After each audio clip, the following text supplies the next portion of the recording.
Le TAVI, ou implantation d'une bioprothèse aortique par voie percutanée, s'adresse aux patients souffrant d'un rétrécissement de la valve à la sortie du cœur, pour lesquels une intervention chirurgicale classique est impossible en raison de leur état général.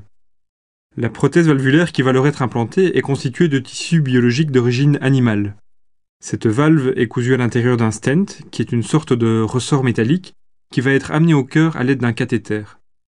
La principale difficulté consiste à amener ce stent, qui est d'une certaine taille, par l'artère fémorale et donc sans ouverture du thorax. Pour ce faire, il est indispensable d'arriver à compacter ce stent. Comme vous pouvez le voir, le chargement de la prothèse valvulaire sur le cathéter s'effectue donc dans de l'eau glacée, ce qui permet de réduire la taille du stent et de le placer à l'intérieur d'une gaine.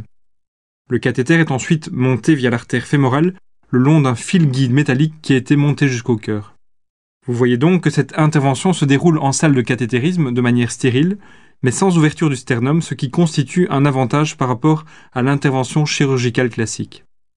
La dernière phase de l'intervention est réalisée sous contrôle radiologique. La prothèse valvulaire est progressivement déployée à hauteur de la valve aortique.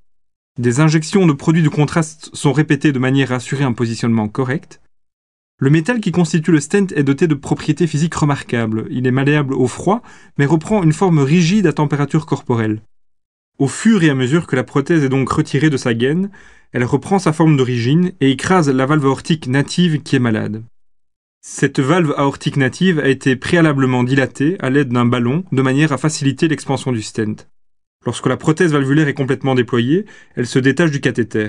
Une échographie est alors réalisée de manière à s'assurer du bon fonctionnement de la valve et de l'absence de complications. Pour terminer, l'accès fémoral est refermé chirurgicalement.